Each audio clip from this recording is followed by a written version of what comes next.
Hola chicos, les saluda el profesor Marco Campos y en esta ocasión para explicarles un tema muy interesante correspondiente al curso de química dirigido para el primer año de secundaria. Y el tema trata acerca de conocer cómo se manifiesta la materia a nuestro alrededor, es decir, conocer cuáles son los estados de agregación que presenta la materia. Acompáñenme entonces para estudiar este interesante tema y puedan contestar a las preguntas que les planteo al final de la sesión. Y bien, lo primero que tenemos que preguntarnos es ¿qué son los estados de agregación de la materia? Vamos a explicar a qué se refiere ello. Y bien, tanto en la física como en la química se observa que para cualquier sustancia o mezcla, modificando las condiciones de temperatura o presión, esta puede obtenerse en distintos estados o fases, llamados estados de agregación de la materia, en relación con las fuerzas de unión de las partículas que conforman al cuerpo, como son las moléculas, los átomos o los iones que la constituyen. Es decir, el estado de agregación de la materia está directamente relacionado con la fuerza de cohesión de las partículas que conforman un cuerpo. Todos los estados de agregación poseen propiedades y características diferentes. Los más conocidos y observables cotidianamente son 4, llamados fases: sólida, líquida, gaseosa y plasmática. Es importante notar que durante muchos siglos, como dice aquí, se consideró que solamente existían 3 estados de la materia: el sólido, líquido y gas o gaseoso. ¿Por qué? Porque, bueno, los 3 están presentes y estables a temperatura ambiente, sobre todo en nuestro mundo. Y es el agua la que mejor lo representa, por ser la única que existe de manera natural en los 3 estados. Entonces, por esa razón es que comúnmente hemos encontrado textos o libros antiguos en los cuales solamente se consideran 3 estados de agregación de la materia. Sin embargo, ya sabemos que vamos a considerar los 4 estados principales, por así decirlo, en los que se manifiesta la materia. Aquí están. Vamos a estudiar entonces los 4 principales estados de agregación de la materia. ¿Y cuáles son ellos? Acá tenemos 4 imágenes que representan a estos 4 estados: el estado sólido, el estado líquido, el estado gaseoso y el estado plasmático. Entonces, a continuación, en lo sucesivo, vamos a analizar cada uno de estos estados a manera de resumen y entender qué comprende la forma en la que se presenta la materia en cada una de estas variantes. Bien, empecemos con el estado sólido. En el estado sólido, la materia tiene forma y volumen constantes o definidos. Y he subrayado esto porque es importantísimo tenerlo en cuenta al momento de las preguntas. Cuando veamos que los cuerpos sólidos sí o sí presentan la forma definida y también el volumen definido. No necesitan de un recipiente. Por sí mismos pueden definirse el tamaño o la forma que tienen. ¿Qué más?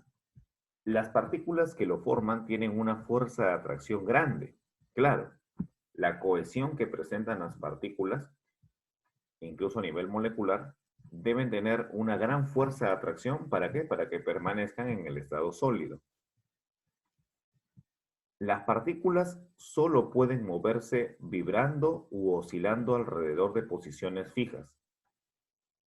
Justamente para ello es que se propuso la partícula del fonón, que como bien acá lo estamos acá colocando, se consideró para poder explicar el sonido que se genera en un objeto sólido al momento de aplicarle algún tipo de vibración, por ejemplo, ¿no? Entonces, esa es la definición de ello.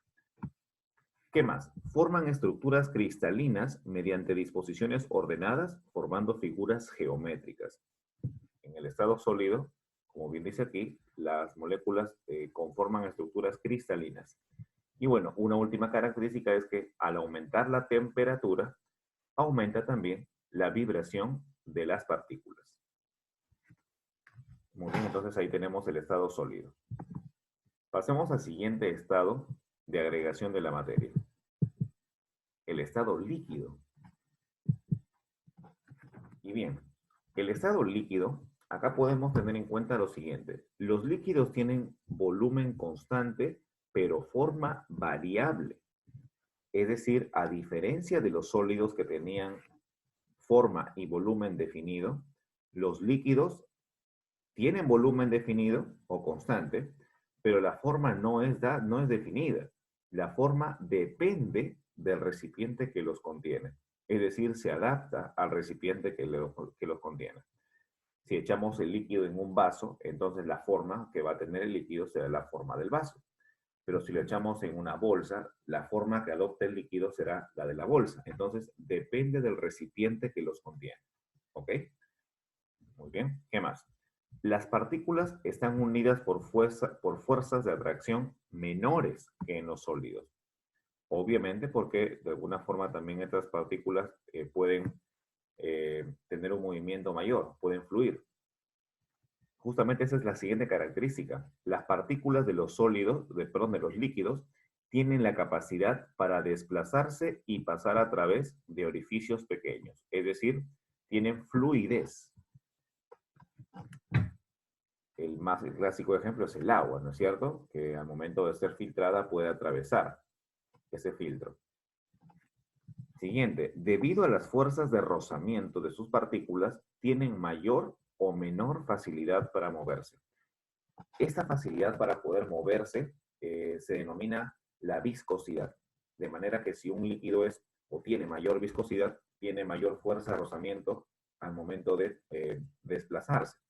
Por eso decimos que, por ejemplo, los aceites de carro son viscosos, ¿no es cierto? Porque tienen una consistencia que los hace diferentes de un líquido común, como por ejemplo el agua. La viscosidad del agua será menor en relación a la viscosidad de un aceite, por ejemplo, que se utiliza para los vehículos. Algunos líquidos pueden difundirse en otros y otros son inmiscibles. ¿Recuerdan el término miscibilidad? La miscibilidad se refiere a la capacidad de disolverse dos sustancias o dos componentes. Pero si no pueden disolverse o no pueden difundirse, significa que son inmiscibles, o sea, no miscibles. Bien, otra condición del estado líquido es que los líquidos son incompresibles, es decir, no pueden someterse a una presión. ¿Qué más? Se dilatan al calentarse y se contraen al enfriarse. Al aumentar la temperatura, aumenta también la movilidad de las partículas, lo cual es lógico, porque la temperatura justamente mide el nivel de movimiento que tienen las partículas. Entonces, ahí tenemos justamente las características de lo que corresponde al estado líquido. Pasemos al siguiente estado. El estado gaseoso. ¿Qué podemos decir del estado gaseoso? Veamos. Aquí está una anotación muy importante. Recuerdan que en el estado sólido, los sólidos tienen forma definida y volumen definido. Los líquidos tienen volumen definido, pero no tienen forma definida. Adoptan la del recipiente que los contiene.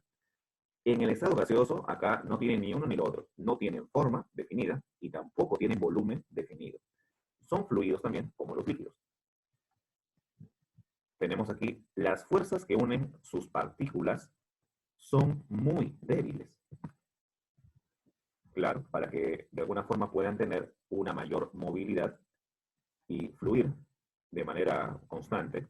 De esa forma no tienen un volumen definido y tampoco una apariencia o forma definida, dado que las moléculas o las partículas están constantemente en movimiento. Las partículas se mueven de forma desordenada, con choques entre ellas y con las paredes del recipiente que las contiene. Lo que les comentaba, las partículas o moléculas están libres, tienen un movimiento mayor. Y bueno, por acá hay una característica muy importante. Presentan la propiedad de expansibilidad y compresibilidad, ya que sus moléculas se mueven libremente y ocupan todo el espacio disponible. La compresibilidad tiene límite. Cuando hablamos de compresibilidad, estamos hablando de someterlo a una presión, de manera que el gas pasa de tener un volumen mayor a un volumen menor, es decir, se está comprimiendo, estamos disminuyendo el espacio en el cual se transitan las moléculas del gas. Pero esta compresibilidad que estamos diciendo tiene un límite. Si se reduce mucho el volumen en el que se recoge el gas, este gas puede cambiar de estado. ¿A qué estado? Al estado líquido, es decir, se licuaría, sucedería un cambio de estado de gas a líquido, que se denomina la licuación. Muy bien, chicos. Hasta aquí estamos viendo el estado, los tres primeros estados, sólido, líquido y gaseoso. ¿Cuál es el estado que nos faltaría? El estado plasmático. Y tal vez sea el más interesante de todos, porque es el que de alguna forma no está tan natural a simple vista a nuestro alrededor. Sin embargo, no vamos a sorprender porque hay muchos objetos que ya contienen materiales en el estado plasmático. Veamos. Hay una imagen acá de los rayos, ¿no es cierto? Si han tenido la suerte de ver tal vez alguna descarga eléctrica en algún momento, esas descargas eléctricas tienen materia en estado plasmático. Y vamos a explicarlo, vamos a entender por qué razón. El plasma es un gas ionizado, es decir, que los átomos que lo componen se han separado de algunos de sus electrones. Y cuando decimos acá ionizado, es un término químico que se refiere a que un elemento químico cuando deja algunos electrones o atrae algunos electrones, significa que deja la neutralidad. Si ustedes han escuchado hablar acerca de los elementos químicos, sabemos que un elemento químico en su estructura de átomo tiene electrones y tiene protones. Lo normal o lo regular es que esté en equilibrio, es decir, que el número de protones sea equivalente al número de electrones, de manera que el átomo es neutro. Pero, ¿qué sucede cuando se ioniza? Esta palabra tan interesante, ioniza, significa que hay un desbalance entre esas cargas eléctricas. Puede tener más electrones y se convertiría en un ion negativo, o puede tener menos electrones y se convertiría en un ion positivo. A los iones negativos se le conoce como aniones y a los iones positivos, cationes. Algo así como lo que vemos en esta imagen, donde están acá partículas positivas y negativas, es decir, son iones. Bien, de esta forma el plasma es un estado parecido al gas, pero compuesto por aniones y cationes, justamente lo que les comentaba, iones con carga negativa y positiva respectivamente. Acá lo estamos prácticamente definiendo para que ustedes, chicos, lo puedan entender. Separados entre sí, es decir, están en constante movimiento, y libres. Por eso es un excelente conductor de la corriente eléctrica, por ejemplo, ¿no es cierto? Y también generan este magnetismo. Ejemplo del estado plasmático. El Sol, en su estructura interna, está la materia en estado plasma, en estado plasmático, porque los componentes están ionizados, produciendo constantemente energía. En las estrellas, también, obviamente el Sol es una estrella, por eso lo decimos. En las auroras boreales, acá hay una aurora boreal que se produce justamente en los polos, ¿no es cierto? Esas luces que observamos se deben justamente al estado plasmático. Lo que pasa, chicos, y acá quiero que entiendan algo, es que el estado plasmático, como se encuentran los átomos ionizados, constantemente están emitiendo energía, y esta energía se emite en forma de luz. Por eso es que cualquier estado plasmático, su principal característica va a ser la emisión de energía a través justamente de luz. El interior de un fluorescente encendido, y por eso les decía que es interesante comprender de que ya incluso todo el mundo ha visto un fluorescente encendido. En los fluorescentes podemos decir que hay partículas en estado plasmático, que en este caso se ionizan para poder justamente emitir energía de manera controlada a través de esta luz. Y obviamente esto ha significado un ahorro muy importante dentro de la energía eléctrica que utilizamos a nivel mundial. Hoy en día incluso ya utilizamos los focos LED, pero en su momento los fluorescentes significaron un ahorro considerable en relación a la lámpara incandescente o el bombillo incandescente que era de filamento. ¿Dónde más encontramos partículas en estado plasmático? En las luces de neón. De repente alguna vez han ido por alguna tienda comercial que han encontrado justamente esas propagandas que están con lucecitas de colores, verde, rojo, similares a los tubos fluorescentes. Entonces allí justamente los átomos de neón se convierten en un estado iónico y producen de alguna manera, pero en milísimas partes, el estado plasmático. Y bueno, los rayos, como les había comentado también en la imagen principal. Aquí hay una imagen donde observan ustedes hay una esfera, ¿no es cierto? Donde se están produciendo unos rayos. Esto obviamente se produce en un laboratorio, por si acaso, chicos. A través de cargas electrostáticas y la liberación de estas de manera controlada, se puede justamente generar iones en esta esfera y su descarga controlada de esta forma, mostrando rayos cuyo contenido es plasmático.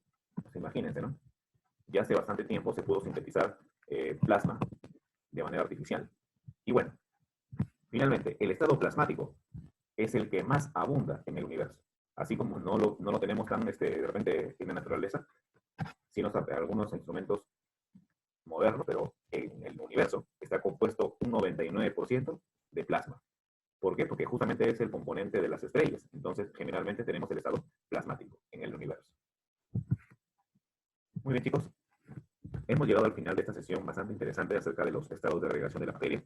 Les dejo estas preguntas para que puedan resolver y afianzar el aprendizaje de esta sesión. Muchas gracias y felicitaciones por el esfuerzo y la atención que me dan semana tras semana. Espero encontrarlos para la siguiente clase en la plataforma Zoom para poder corroborar justamente y reforzar lo que han aprendido en esta sesión. Hasta pronto, chicos.